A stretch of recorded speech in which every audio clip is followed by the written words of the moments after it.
If you've already seen the Andromeda gameplay reveal from CES 2017, odds are you've probably got some opinions of your own already queued up. Now, that is fine and all, but we are not here to talk about what's not there. We are here to mercilessly and ravenously dissect what is there. So without further delay, let's dive in.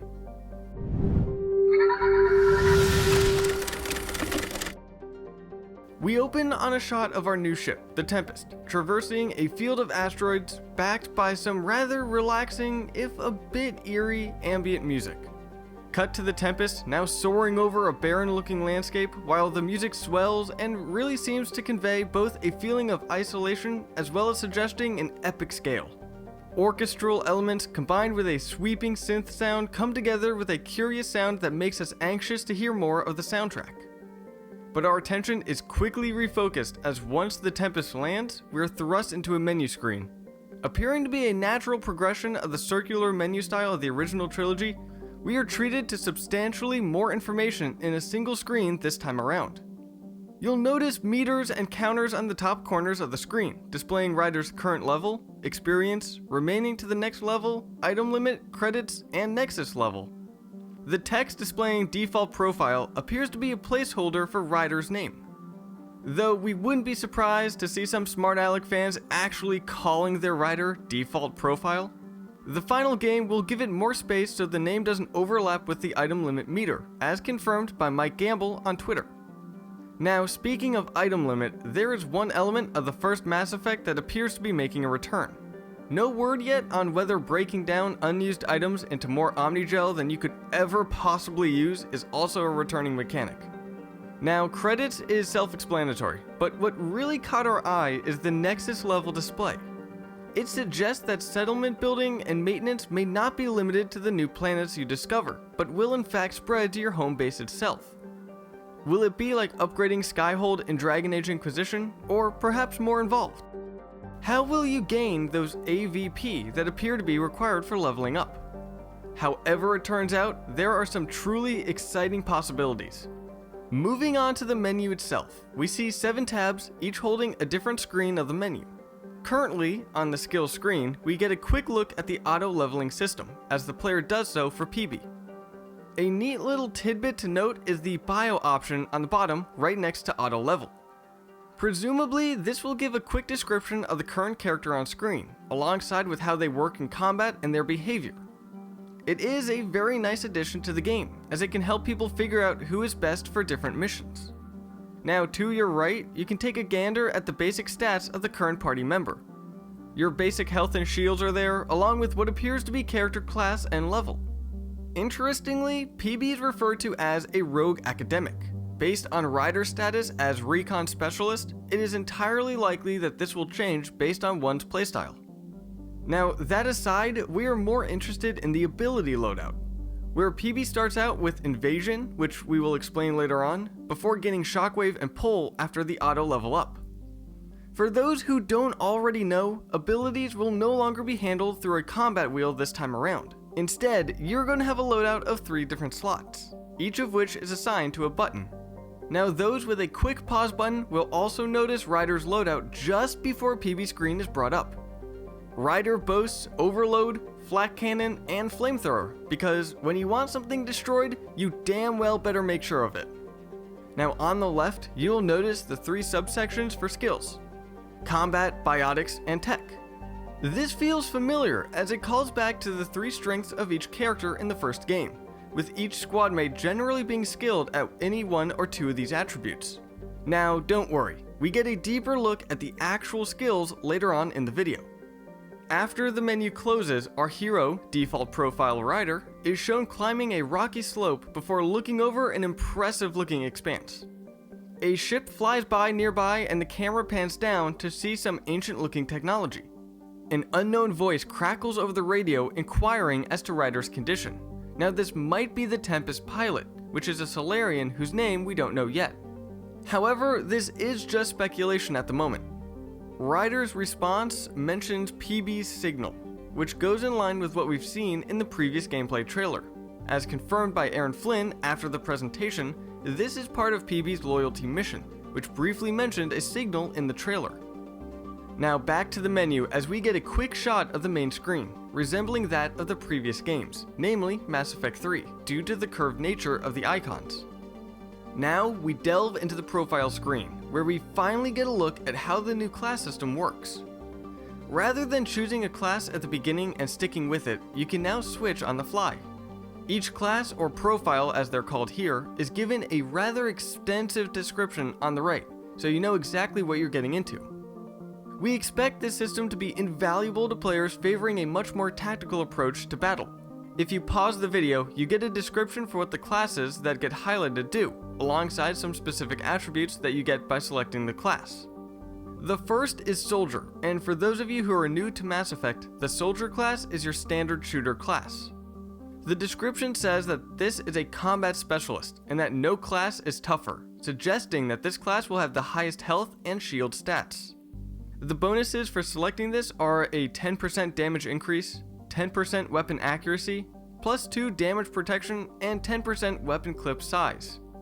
There is also a special attribute titled Marksman's Focus, which grants the player an escalating damage bonus for every enemy that you kill within a short time. After that is the Engineer, which is the one that the player selects.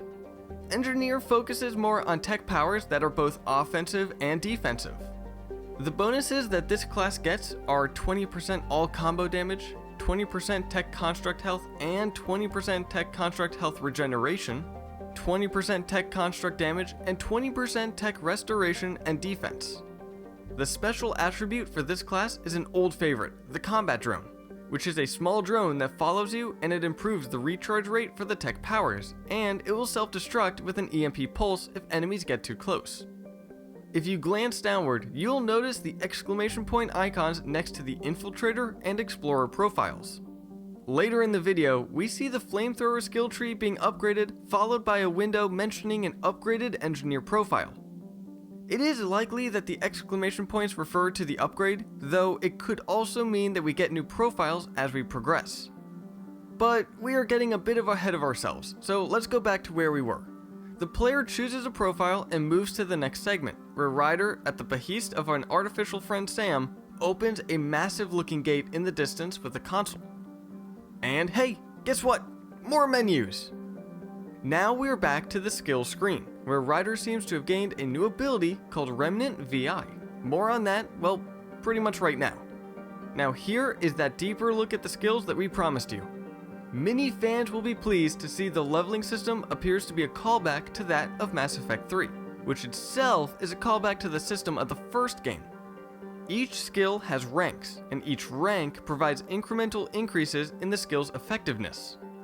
Later in the skill tree, as we see when the player expands the Flamethrower tree, you get to make choices between 2 mutually exclusive bonuses to add to that ability, such as choosing between better damage or faster recharge speed.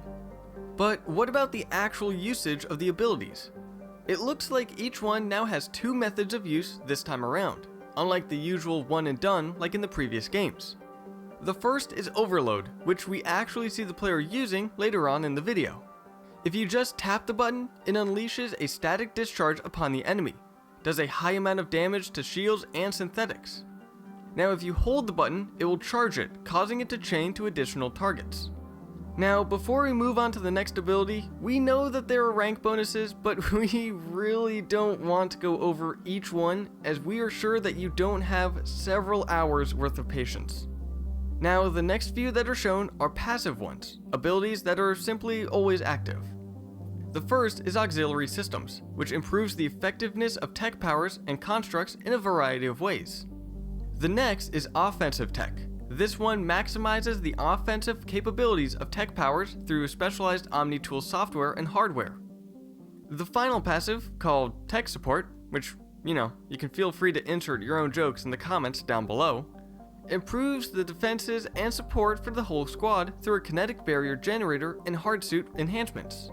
Now on to the other abilities. One that we already saw earlier is Invasion, seen in PB's loadout. It seems to serve like a virus that weakens enemies via a swarm of little machines. Now that sounds fun, and also it sounds unpleasant. This one isn't upgraded, so we don't get to see the tap and hold use for it. After that is Remnant VI, which deploys a retrofitted Remnant observer that repairs itself over time, and it cloaks when critically damaged, and it counts as your tech construct. Kind of reminiscent of the classic combat and defensive drones.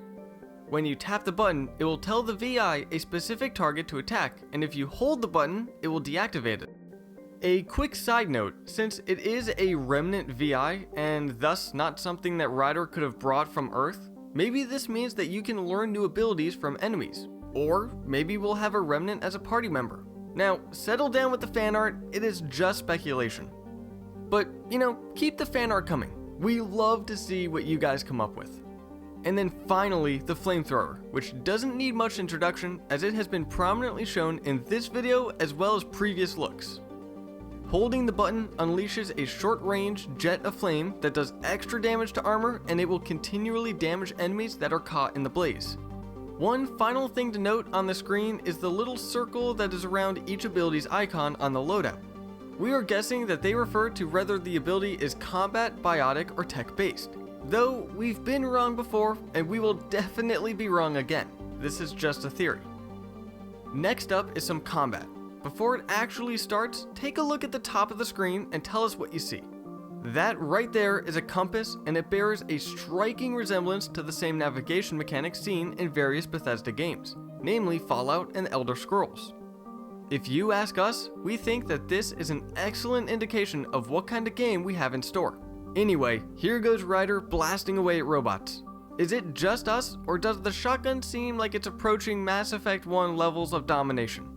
Well, we're pretty sure you can't snipe someone from across a room with it this time around, but that does not mean that we won't try.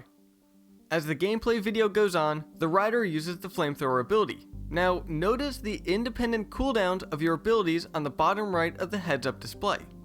Now, this is definitely a welcome addition.